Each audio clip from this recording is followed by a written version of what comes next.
Yeah, it's nice though when your coworkers say, look at the screenshot, their kid was playing a game or they were playing a game and someone ran by with a Sam's Club backpack on. And Yeah. so if you're in the space, you can kind of feel the impact and the volume of it.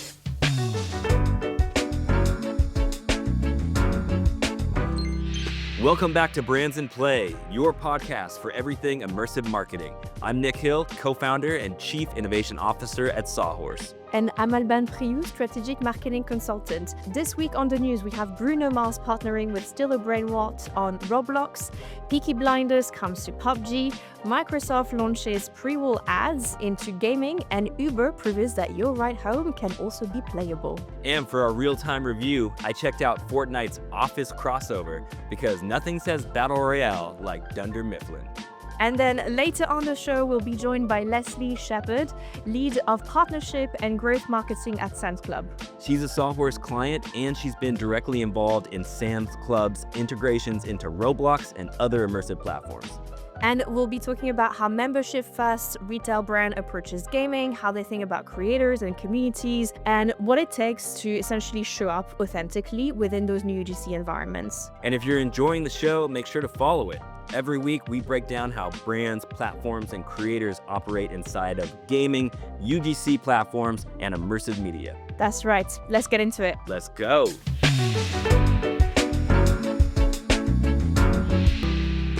Albane, it's your last episode. I know. I can't believe, and I'm having, as you can see, different background. I'm having a Wi-Fi issue from my last one. It didn't make it easy, but I'm excited and looking forward to catching up with you, but as a listener, no longer as a host.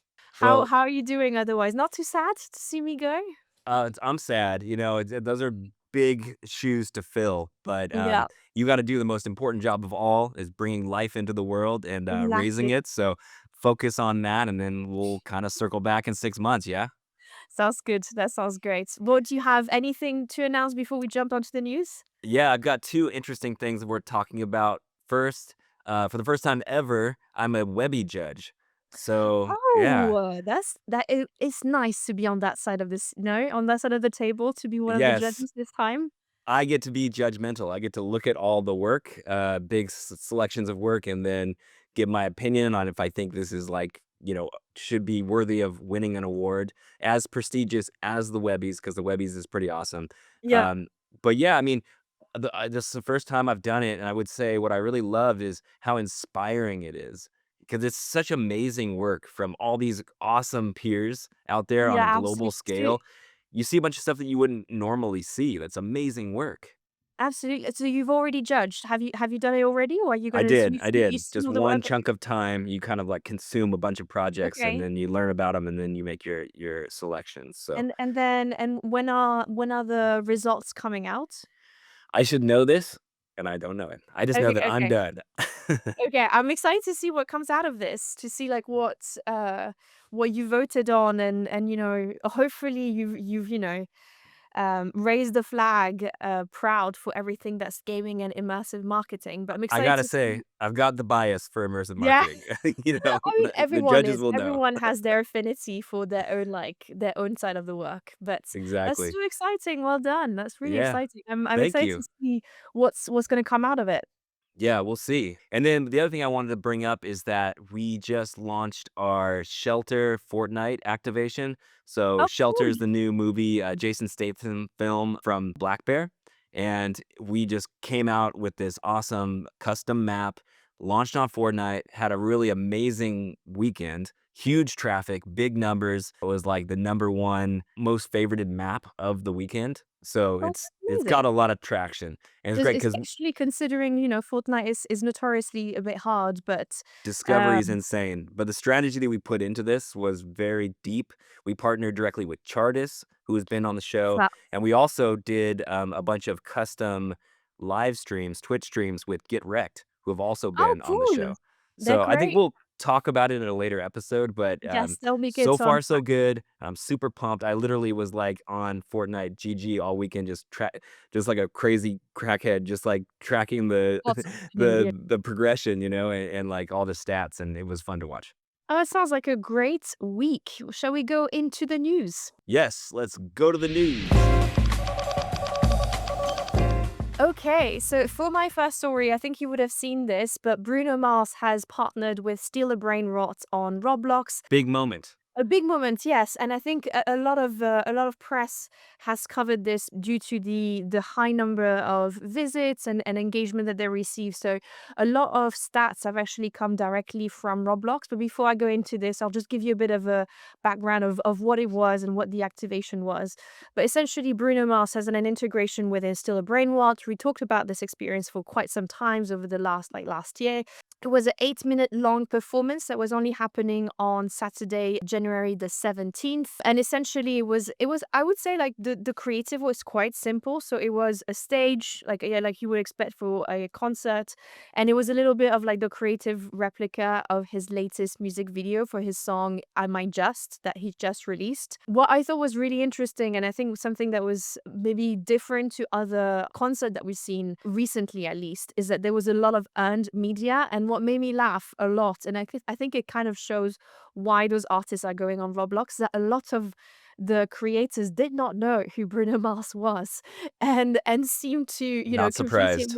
which I thought was crazy because I think when especially he's done the Super Bowl, like he is a very notorious artist, but it just goes to show that even by doing the Super Bowl, you don't reach everyone. So you also have to be on Roblox. So I thought that was it made sense for him to be there. What I thought was really cool is that as we know, it's a collectible game. So what instead of having a free item, which we see as a strategy being done quite a lot in those experiences to drive traffic, what they've done is that they released a limited brain rot that you could collect and then trade within the game. And we know that that's kind of the currency of the game and what people go in there. So they released a limited Bruno Marsito, which I thought was quite funny. That's everyone's preferences. But that was it. So it was very simple. There wasn't much, newness, I would say, in the way that the artists integrated.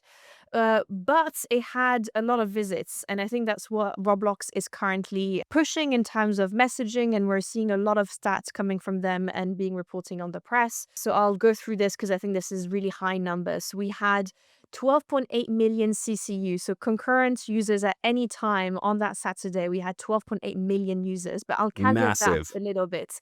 It is massive. You're absolutely right.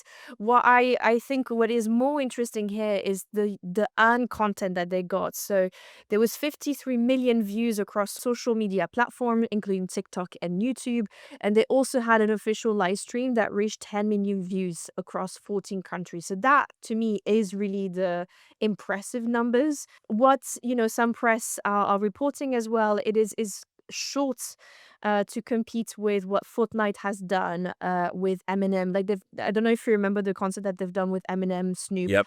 that have reached 14.3 million CCU, which and this is where I'm gonna kind of caveat a little bit the results because we are saying 12.8 million, that's incredible. But I would say, yes, it is incredible, but Bruno Mars did not drive those numbers. Meaning that if you look back, and I was on Rollimon this morning, I was looking back at the CCUs for the last month, and every Saturday there's a huge peak Mm-hmm.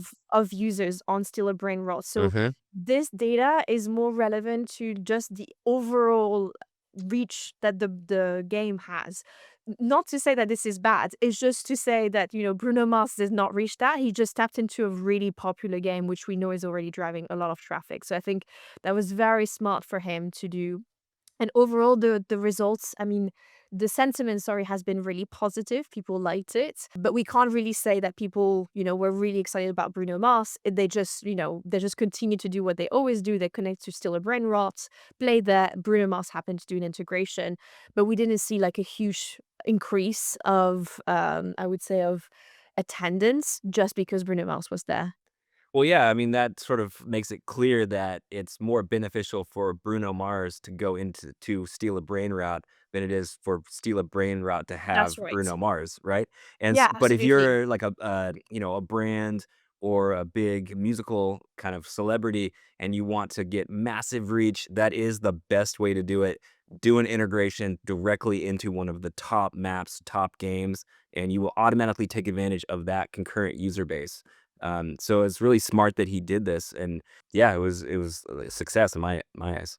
Yeah, absolutely. But what do you have next? Next up, I'm excited for this one. Peaky Blinders enter PUBG Mobile. If you're not familiar with the Peaky Blinders, it's one of the most awesome sort of I agree. old school English gangster shows ever made. It's Mm-mm. from the BBC. Are you a fan? I'm a huge fan. I love it. Love it. Absolutely love it. Yeah, same with me. Also, it's kind of close to home because my grandfather grew up at that time period. And he grew up really poor. He fought in World War II. So there's like a lot of these sort of like parallels that are going on there. That's amazing. Yeah. So, anyways, we're excited here because PUBG is just did this massive collaboration with Peaky Blinders, and it ends next week. So, if you want to check it out, now is the time.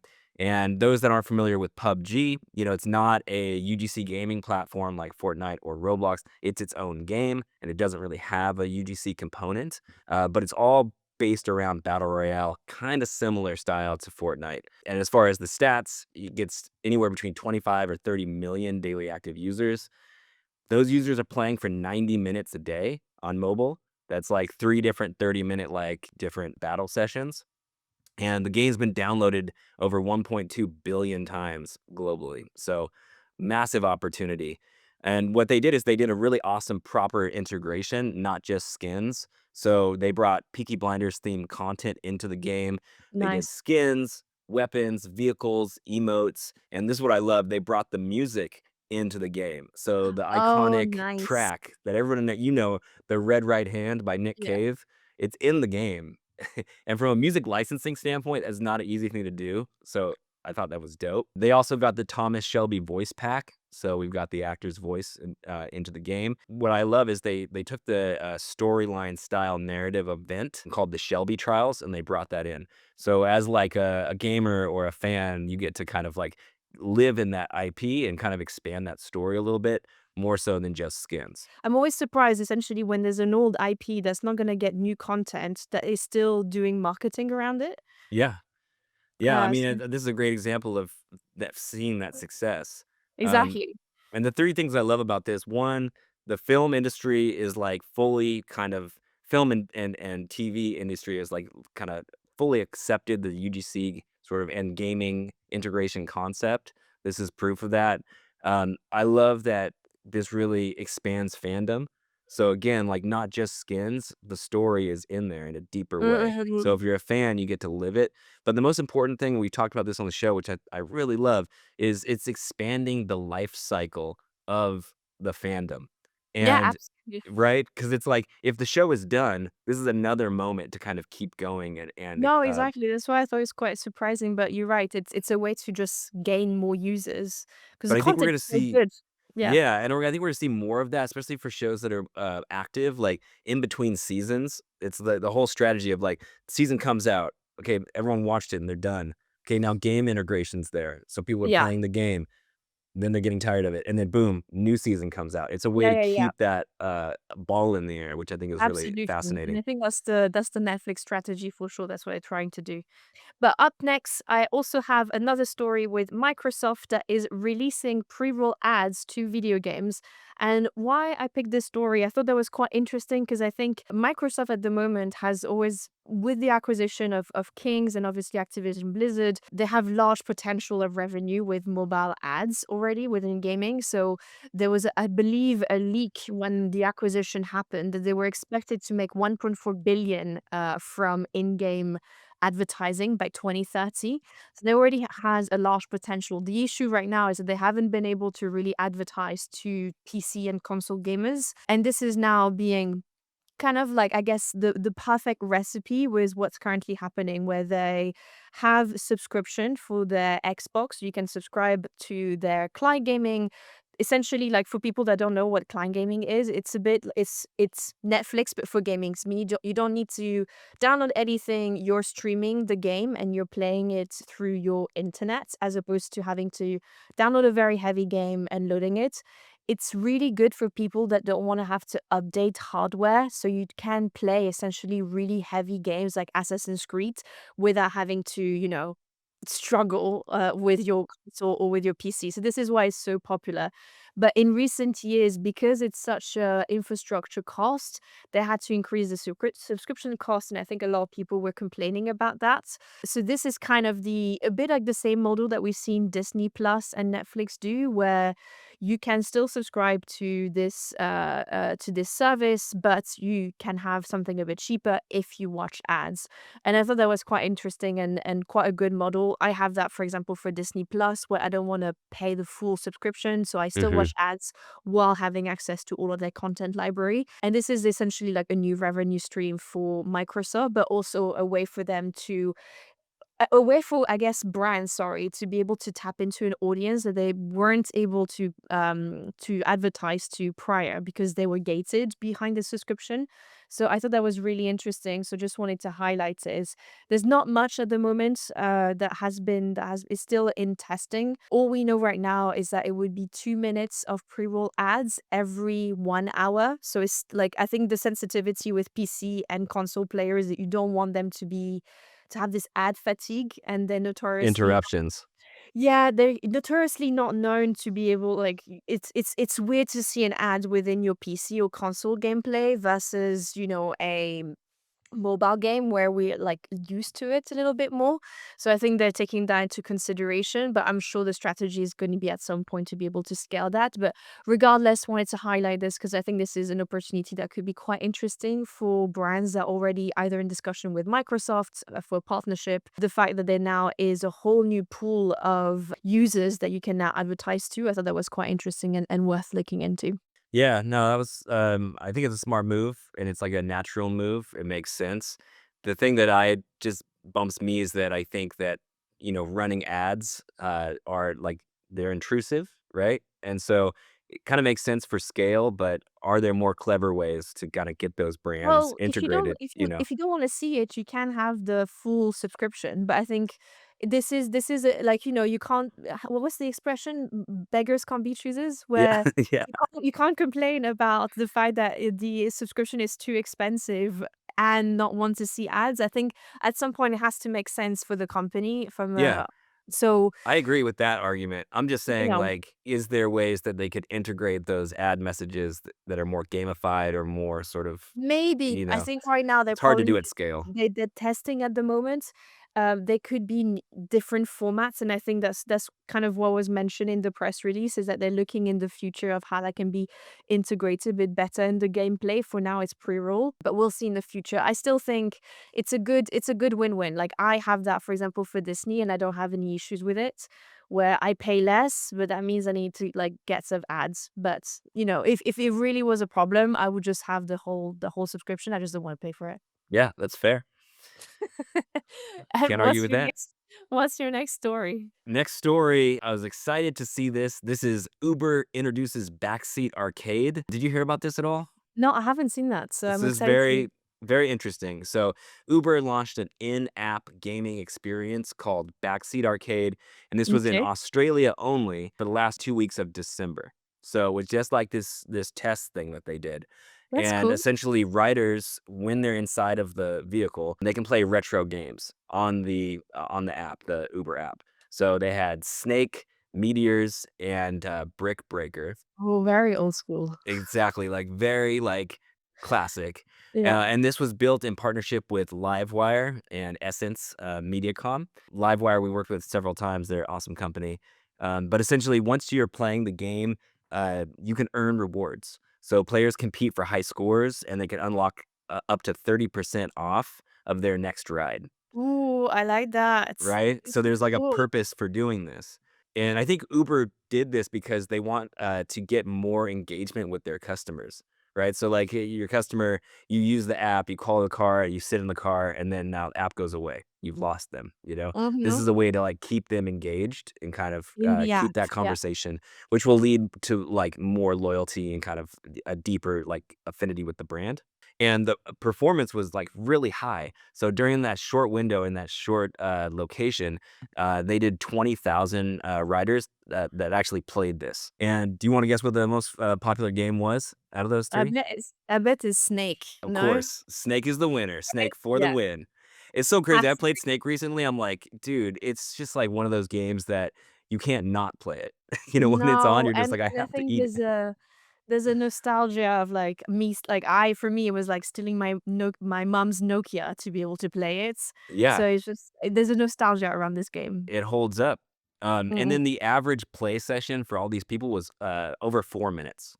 That's good. So in the mobile space, that's a long time, especially for Yeah, like absolutely. an app like Uber. Like that session time is massive. And I think it's also proof that everyone's a gamer. We've talked about this on the show before, right? So it's like people, you don't need like the newest game or the craziest graphic to like engage somebody.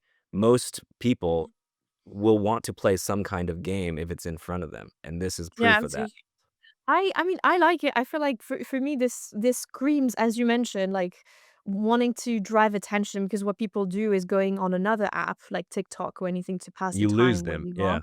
So you lose them. And I think my thoughts are is like how they're probably already thinking about how do we test this model so that people play game within our app so that we can then sell ads. I mean that's kind of what screams at me. But I think this is great test and learn, and I'm hoping they can deploy it in other countries, they can, like, start seeing what works. Yeah, and I agree with that, and my takeaway is that, like, if you're a brand and you're trying to get engagement, adding layers of gamification in some way Mhm. will work to connect an audience and hold them. So this was just Absolutely, proof yeah. for that.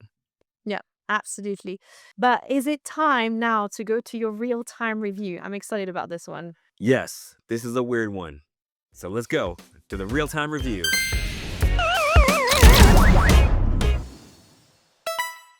A twist, did you see the Office integration into Fortnite? I, of course, saw it. Very disappointed that it's not the English one, but oh I was well. gonna say, Ricky Gervais, they set the tone. He's the best. I'm a huge fan, so I'm sad. I think him as an avatar would have been hilarious, but I'm still very happy with in general seeing The Office there.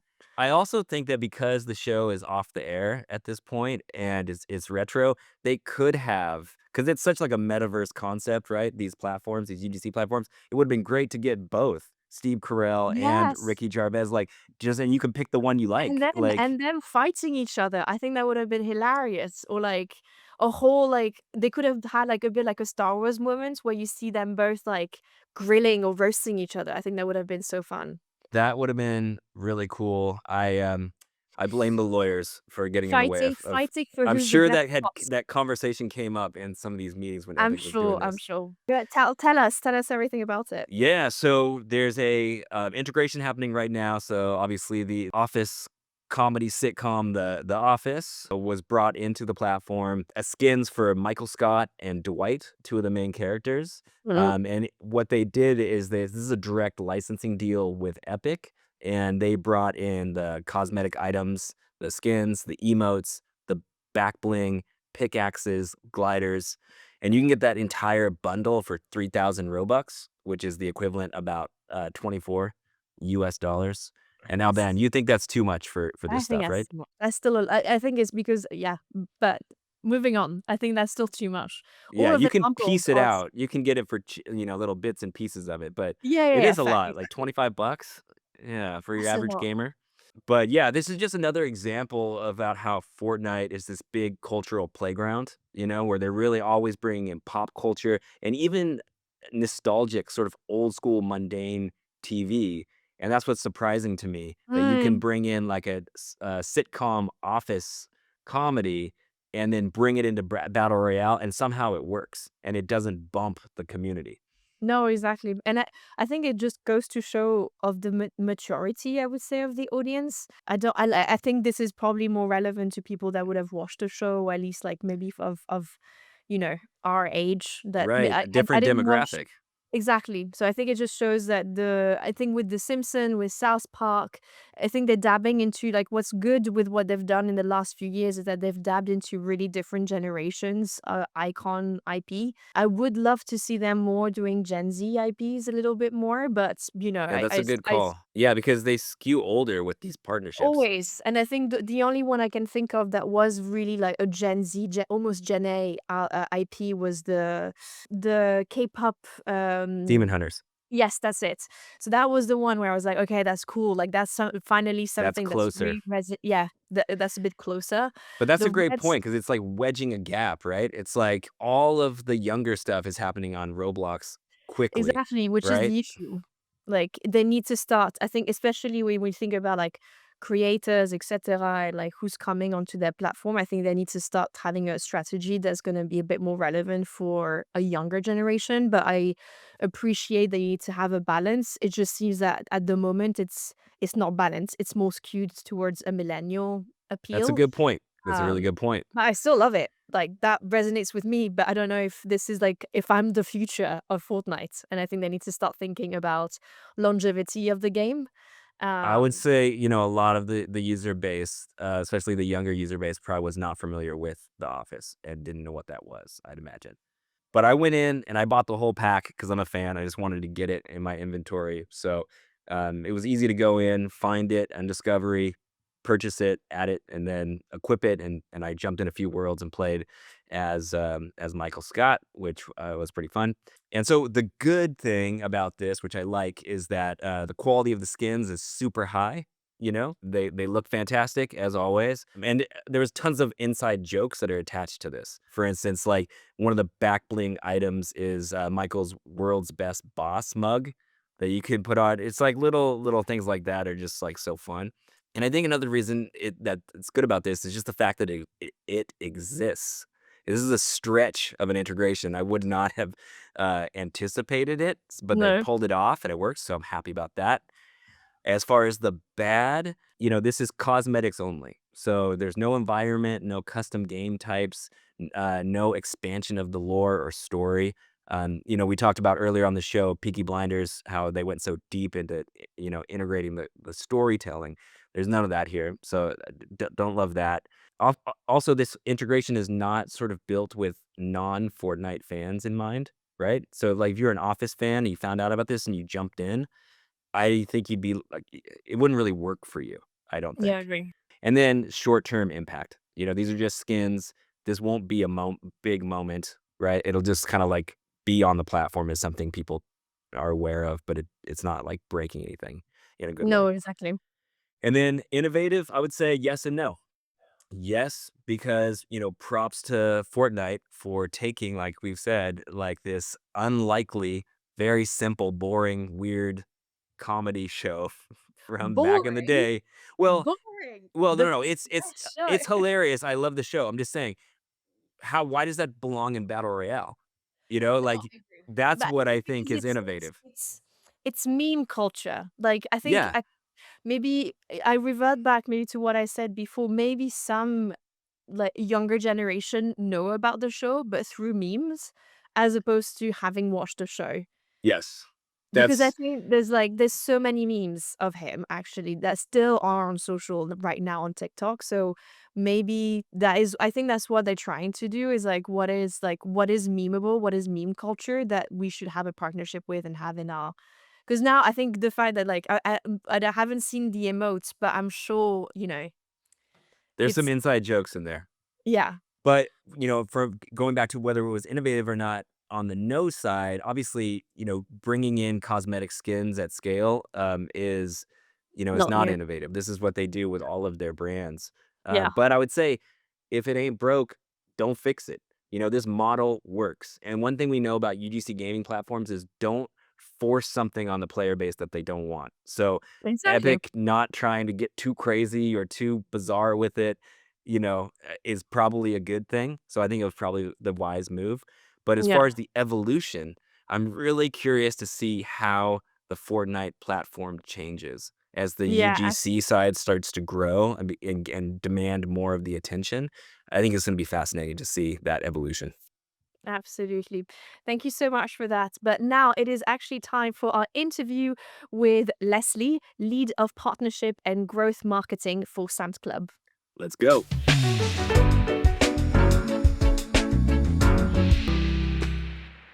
We're excited to talk to Leslie Shepard, lead of partnerships and growth marketing at Sam's Club. Leslie leads innovative digital brand strategies across immersive and gaming platforms. We recently worked together alongside Geek to bring Sam's Club to Roblox under her leadership. She's at the forefront of showing how legacy brands can authentically show up inside this new interactive landscape and drive real impact while doing it. And fun fact, unlike most of her colleagues across the marketing landscape, she's actually a legit gamer herself. Leslie, welcome to the show.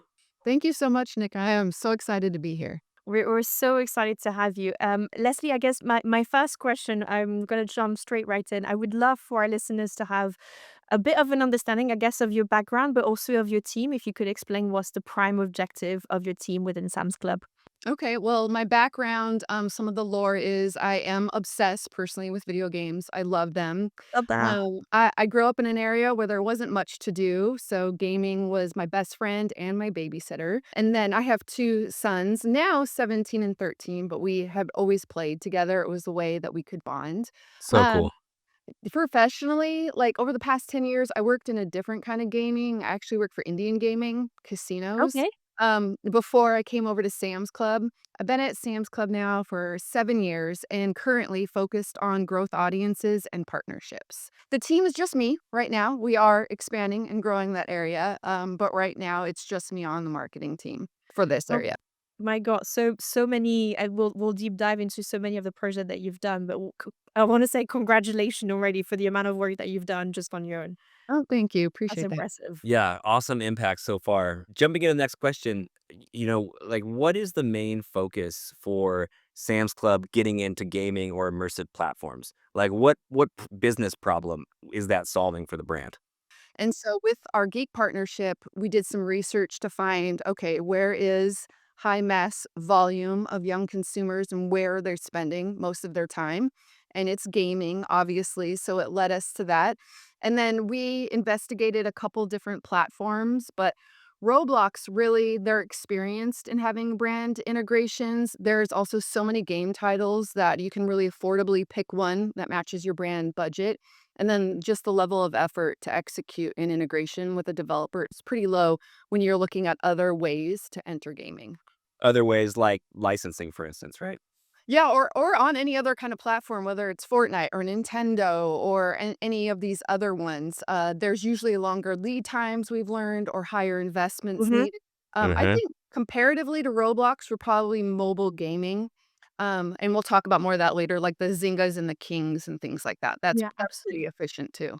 Well, let's talk about, I guess, your past project, because you've activated, as you said, on Roblox, but I think you've also done some activation within Obsess and having like a shopping experience as well that's a little bit more immersive. Can you talk about, I guess, the different projects that you've done and how what you've learned? I think in terms of the different platforms, lead time. I think that would be really interesting for our listeners to understand what you've learned from these different projects. Yeah, we have at Sam's I've helped us integrate in Zynga with Words with Friends a couple years ago, and then creating immersive shopping with Obsess, and then most recently Roblox. Hmm. They're all pretty unique and different, whereas like Zynga, because it's a mobile game, it's where our current members are. So it's where Gotcha. a more mature audience is. And in that, we wanted to target existing members and serve them with like our holiday messaging within Words with Friends and then in their paid media network that surrounds that. And we were able to do that really effective and efficiently. And it was my first like taste of gaming because we made a playable ad. So then, it interrupts your gameplay and then you're playing the ad versus watching a video. And it was really effective. We used two studies, a disco brain lift study and then a Foursquare study. And the Foursquare study showed that we were able to drive in club visits through this advertising. So that Oh, was fantastic. great.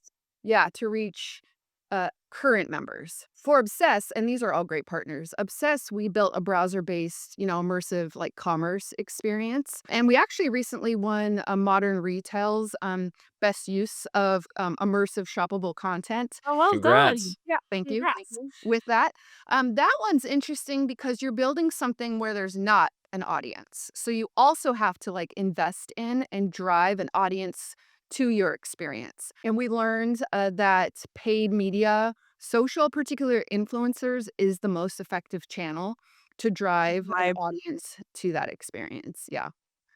And then for Roblox, of course, the strategy is different because 'cause we're trying to go where an audience exists, and particularly a younger audience, a Gen Z audience exists, and they're there, in masses.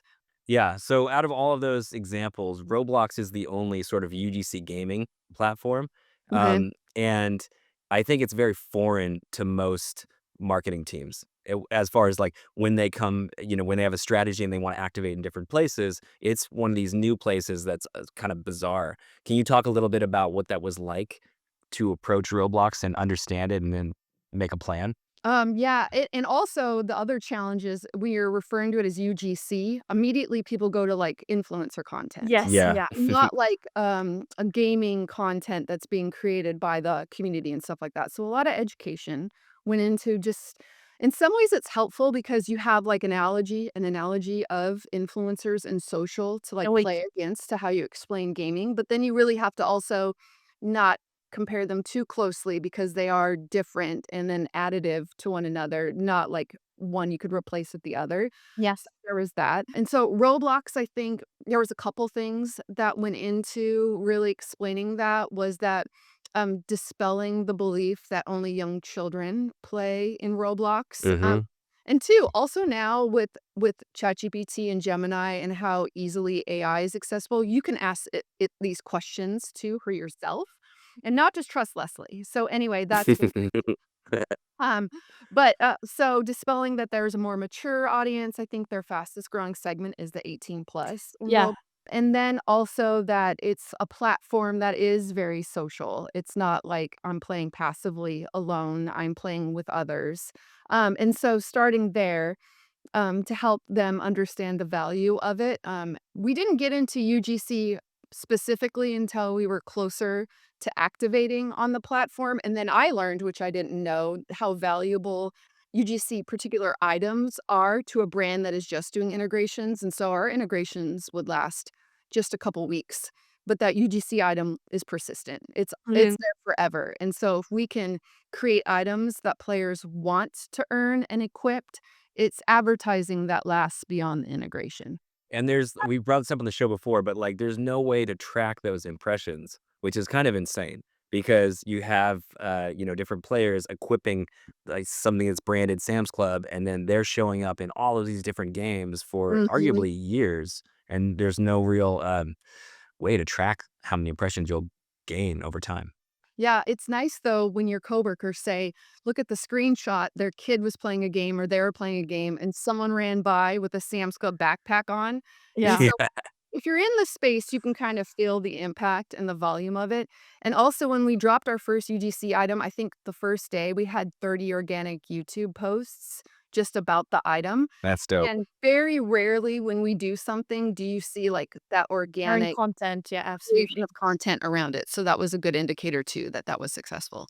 Yeah. Can you actually, I would love to deep dive a little bit more into your Roblox and activations and explaining to our listeners why you decided on doing integration. Could you explain to us, I guess, your Roblox strategy and some of the, I guess, design choices that you decided when you did, because you did many integrations and I think all of them were quite unique. So I would love to understand what was your approach to it and just in general, what you think has worked, what hasn't worked, what was your learning, I guess, in those different activations.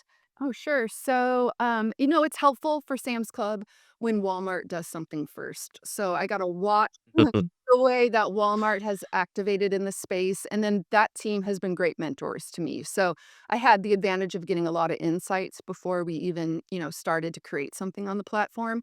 We knew we didn't want to create a persistent experience just because of the level of effort and investment things needed to keep traffic returning to it. So integrations was the way for Sam's Club at least. And then I at least wanted to create like a portfolio type of experience where we're integrating in multiple titles and like not putting all of our eggs in one basket That's to good. Yeah. try to increase the reach because games kind of fluctuate in terms of like volume of players in any given week. And so if we spread it out to be in multiple integrations, that would just be beneficial to the brand overall and reaching our metrics. The strategy though It was really done, in combination with Geek, and what we had realized because, Sam's Club had never been on the platform before, was not every developer is interested in having a brand integration, and not every player loves it when a brand integrates into their game.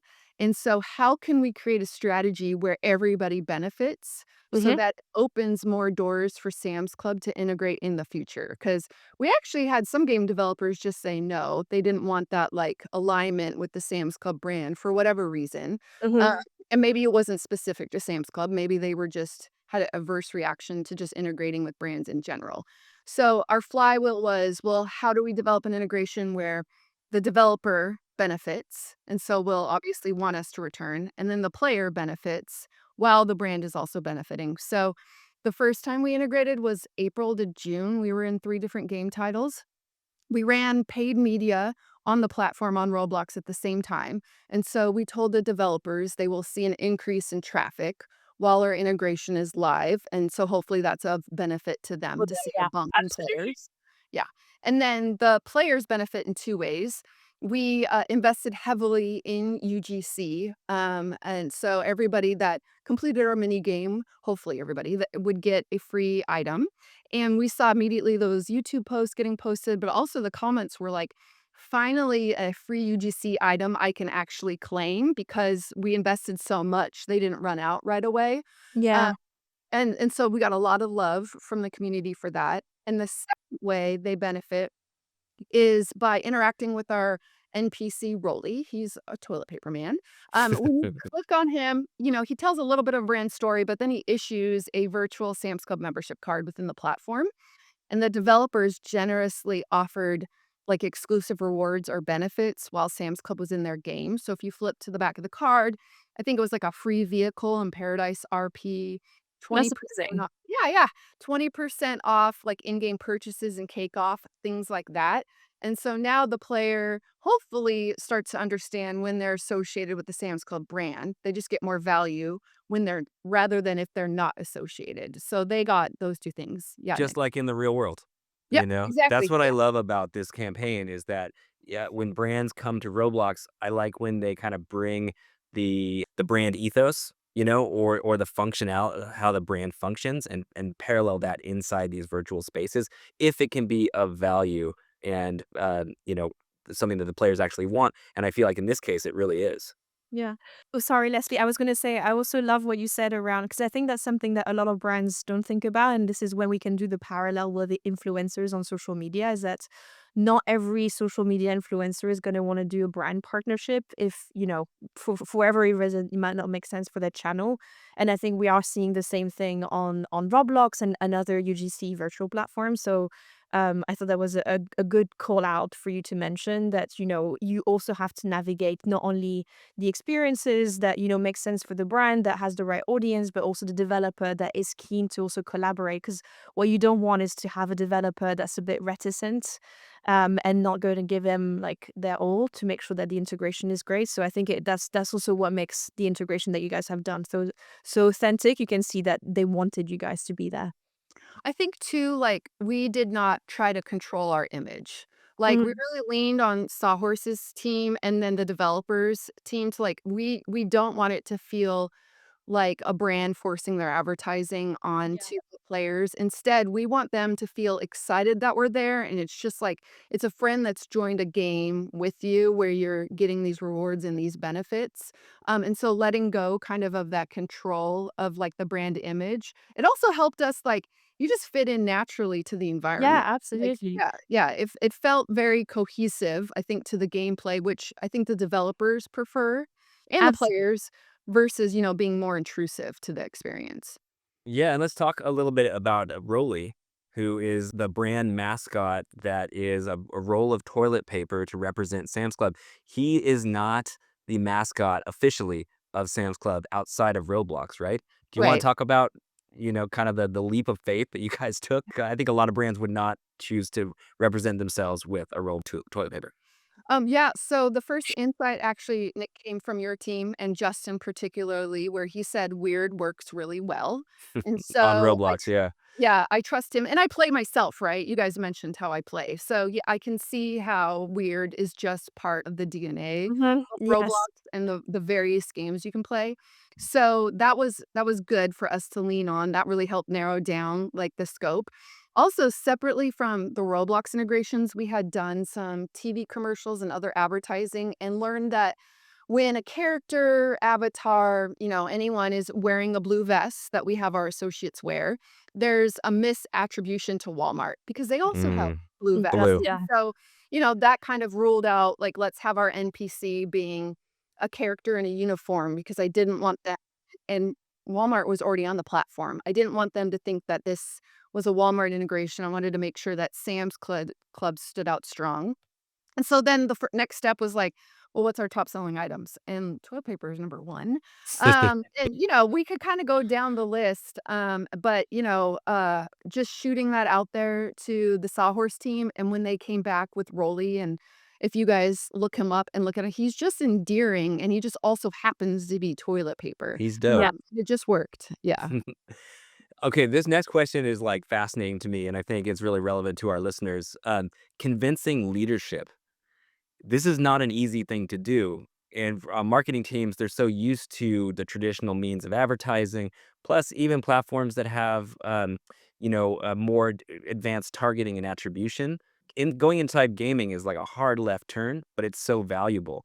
Oftentimes hard though to get top CMOs and leadership to give green lights. How did you do it? Okay. Yes. So persistence is key here. It took me about 3 years to get the approval to do the in game integrations with leadership. It's helpful, of course, for Sam's Club to have Walmart integrate there first. And that Walmart team did share some results and some learnings from them that I could then build in there. And then, in addition to persistence, I think passion, because I was a gamer myself and I was pretty insistent on like it's worth at least giving a shot and a try. And I'd say finally, geek kind of is perceived as like an unbiased party in this Mhm. situation. Roblox can come in and tell a brand how great they are, and Fortnite can do the same thing. But having a really strategic partner in Geek that could just take a step back and give the landscape of the gaming industry and what other brands are doing really also helped get that confidence from leadership to approve it. That's amazing. And I think not only have you managed to integrate in those platforms, you've also managed to also, I guess, have a bit of fun with the brand. Like as you were mentioning before, like that is another challenge. I think that's kudos to you for doing that, for not letting go after 3 years. That's really amazing. And I guess my next question kind of leads to how are you guys now? Because I'm sure now you have the green lights. That there's activations that are live, but you want to make sure that you have years of activations within the space. How are you guys currently measuring success internally within those new platforms? And what sort of guess of return on investment are you like, if any, what sort of return on investment are you already seeing from these activations? So when we first did the in-game integrations, it was being funded from brand, and the goal is a brand affinity, particularly. So we wanted to get a measurement in brand affinity. We were doing that through Kantar specifically, which is helpful because when we invest in other paid media, we're also using Kantar. So whether it's like, Amazing. So yeah, there's linear TV, paid social, other forms of paid digital. Now we have more of an apples to apples comparison. So it yeah. did show just how effective and efficient in upper funnel media Roblox is because of the massive reach and then the time spent. Hmm. In our first integration, on average, was like 76 minutes was time Oh spent wow, with the brand. Yes, kickoff takes a while to complete. It really that's helped in that huge. portfolio.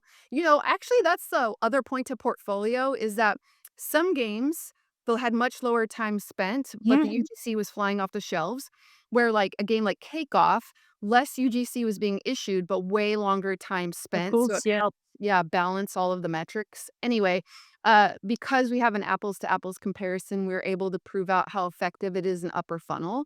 So future looking, I think we're trying to now learn as much as we can through Mhm. like test and learn scenarios about how we could possibly impact the more mid to lower funnel brand metrics, which I think all brands in this space are pushing and trying to learn how to do. Nice. Beyond those metrics, like, did you learn anything from the player behavior, about the brand that you couldn't learn, on other more traditional platforms? Personally, I think so. I think, and I have some notes here, and this is important, so I'm going to kind of refer to them. For starters, a lot of research says that showing up authentically is really important, but you don't know what that means. That's so like subjective. Like, what do you mean by showing up authentically? So we also know, like through other research, that we are perceived as a place like business owners shop or your mom shops. So we didn't know how our brand would be perceived In this. in, the platform. So based on all of those insights, we really leaned in to being authentic, weird on the platform, and I think, that not controlling the brand image and letting it take on a new persona really showed that that is true. Like, it proved out the hypothesis that showing up authentic in the space will impact in a positive way, not in a negative way, the brand metrics. We had double-digit lifts in every brand perception and brand metric, and we exceeded the Roblox retail benchmarks, but also Kantar's benchmarks. Fantastic. Nice. There's a lot, I think, a lot of conversation around these platform being an evolution of e-commerce. So I would love to have your opinion on that, and whether you think there is an opportunity for brand to start selling physical item, digital items within this platform. Is this something that you guys are already considering, or for now, are we still more on a top funnel opportunity, and then maybe too soon to say for that more bottom funnel part? Well, for Sam's Club, we have a unique barrier to entry, which is like you have to purchase Membership. a membership first before you Mhm. can shop. Where I have seen, Walmart and Elf and other brands test the selling of virtual and physical items in these spaces. I think for Sam's Club, we're a couple steps away from that because of that barrier to entry. But my opinion is a very personal opinion because like my mindset when I'm in a game is if I'm making a purchase or something, it is within the game's ecosystem. So I've been known to buy V-Bucks, I've been known to buy Robux, all of those things. Um, but it doesn't really like I have a very intent purpose in a game, which is to play with others or Mhm. to accomplish the task, like in Shelter, to try to beat the final boss, those types of things. But I've noticed it does impact purchase behavior and intent in the future because, for example, I see way more collabs with, Nike items in Fortnite, and I have bought more Nike shoes this year, and I don't think, like, that's just a coincidence, and so it has driven, like, that kind of brand affinity, and it's almost like, "Yeah, Leslie, like, that brand that you love, it is a cool brand. Look at my avatar can wear the same shoes that I have in my closet." Uh-huh. I still think there's a lot of value in, like, that planting of the seed, and again, Absolutely. it's more leaning, like, upper funnel, than it is on lower funnel, but because you can do so much, there's, like, no real restriction or rules in the virtual world. I think, we're open and excited to learning how we can impact behaviors behind that just awareness piece. Yeah. I'm inclined to think similar to you, where right now I feel like it's more the opportunity that you can have from a brand point of view is unlimited. And I think we'll see. I think this new generation, they always surprise us on like how they discover and how they shop product. But I'm inclined to align with what you said, where right now I feel like it's more the fact that you're thinking more about the brand and associate the brand with a more positive message. Although I think what's really interesting is if you're selling an item you can't get anywhere else because then it's a Mhm. differentiator to the website and the app. And what Correct. I think could be interesting because you're getting such mass response in terms of like feedback and stuff is like, what if we tested a product Yes, virtually that is first? Yeah. correct. And then you're getting the feedback and then you can redesign and iterate before you Yeah, put money behind producing it to the masses or whatever. So I do think like in the short term, there is probably gonna be fast adoption or interest in product testing, that's for interesting. this audience. Yeah. Yeah, 100%. I mean, I think e-commerce will have its place, but as of right now, I think it's all in that test and learn zone, Right. right? Like it's not an easy thing to just connect and assume people are just going to buy your stuff. So Yeah. it's a very innovative space when it comes to commerce. But my last question for you, Leslie, and I love these prediction questions, but do you predict more brands coming in to gaming? And then let's say 5 years in the future, do you feel like most marketing teams from brands will have gaming as one of their verticals, one of their channels that they activate on? My predictions are based on some stats and data that I got from Geek, where you see every year for the past 3 years, more and more brands are integrating in this space. So I see that continuing, but I see probably new verticals entering. You know, it started with luxury and then entertainment and then finally like retailers. And so to me, I think I see a future where services would become an important industry vertical within immersive experiences because that's kind of a hard story to tell, much like why you would need to buy a membership to shop. Some of these services for Gen Z, you know, to be able to story tell, I see that. Growth is coming from new verticals. And then for paid media, I think, yes, within the next 5 years, you're just going to see it as a persistent part of the paid media portfolio. And not necessarily like literally being inside of a game, but for example, and last holiday, we partnered with gaming creators because Geek had told us that they have more engaging audiences than non gaming creators. And so we had a portfolio of gaming creators talk about Sam's Club, and we did see Yeah. more engagement from them. And I think that's by nature of the way they already on social engage with the community. You know, you can do like playing games with followers and things like that and live chat, and it's just way more engaging. And so I do see a future where you can have gaming creators talk about anything, meal solutions, you know, general merchandise, anything that could drive real business impact because their audiences are not pop passive. They like are so engaging with that creator. Mm-mm. I've seen some of the activations that you've done with gaming influencers, and I love. I mean, I'm a big fan of like supermarket hauls, etc. But Right. I thought it was so great to see them and highlight. I think different kind of product that you don't always see from other influencers. So I thought what you've done on the influencer marketing side was also really cool.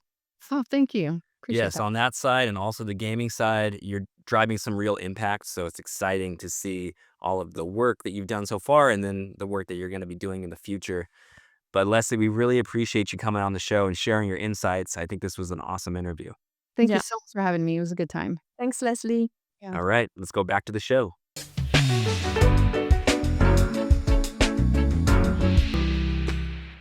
Awesome. I love that interview. I really appreciate working with Leslie.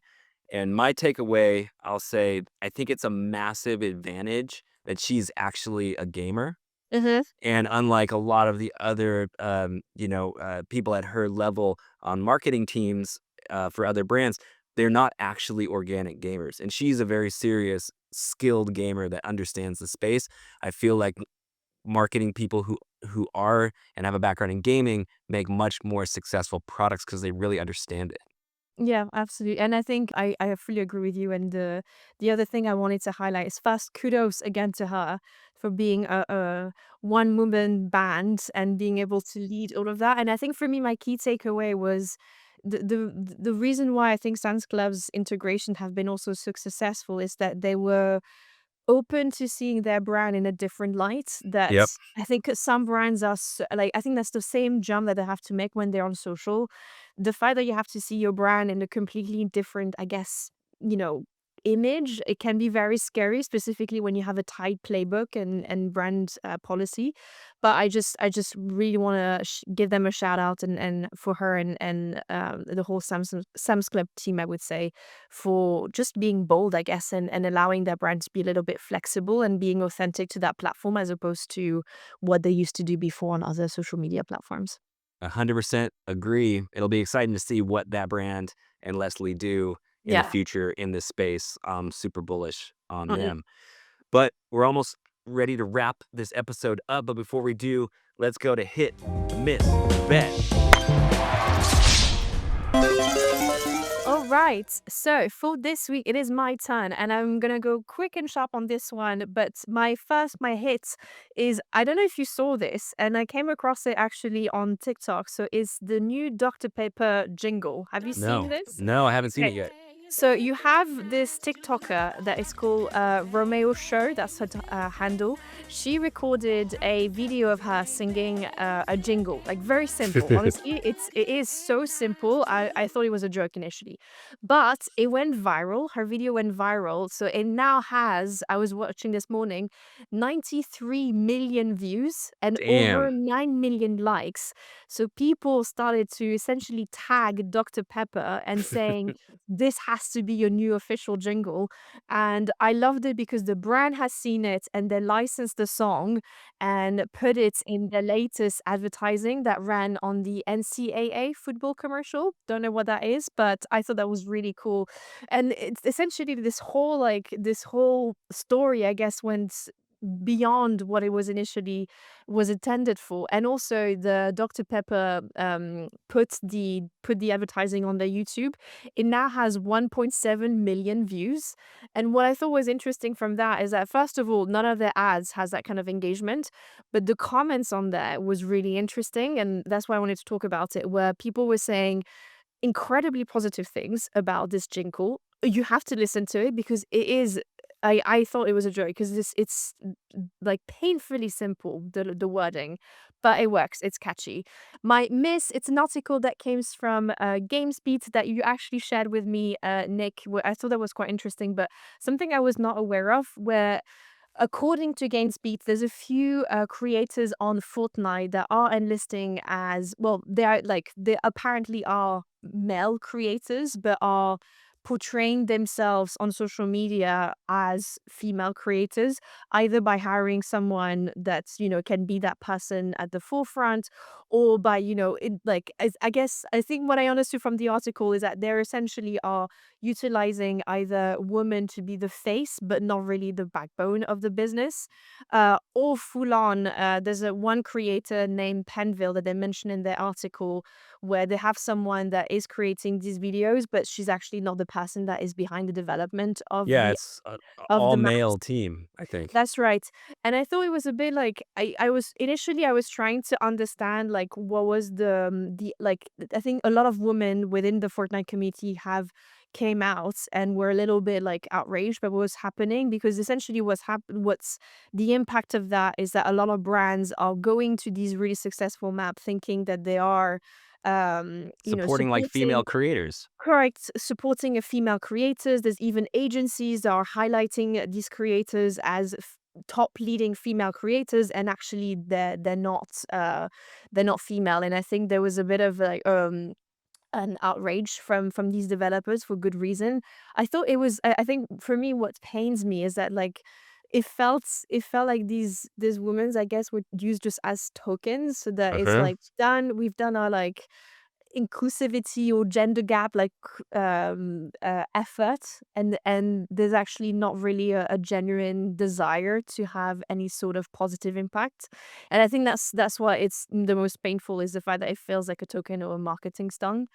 So yeah, that was it's something to highlight, and great that GameSpeed is highlighting what is happening. And it just shows that for brands, there's so much due diligence that needs to happen when Yeah. they want to create, like, if your message is that you're empowering women within gaming, there's so much due diligence that you have to do, because there's obviously distrust that is still happening within some communities. I'm sure it's not just Fortnite, and there's actually other also communities, but this is the ones that was highlighting in the article. That's a huge miss, and what's messed up about that is it's deceptive.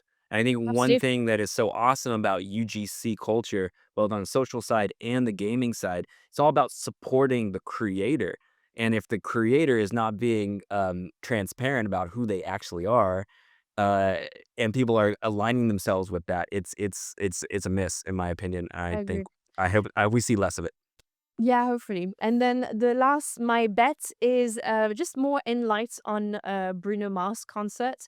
It was more about like what can those brands actually provide when they're integrating in those environments to that community.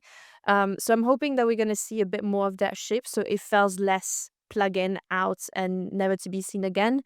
I do understand, the reasoning behind like a short term campaign, but I'm hoping that we're going to see more exciting longer term partnership between a brand and the developer.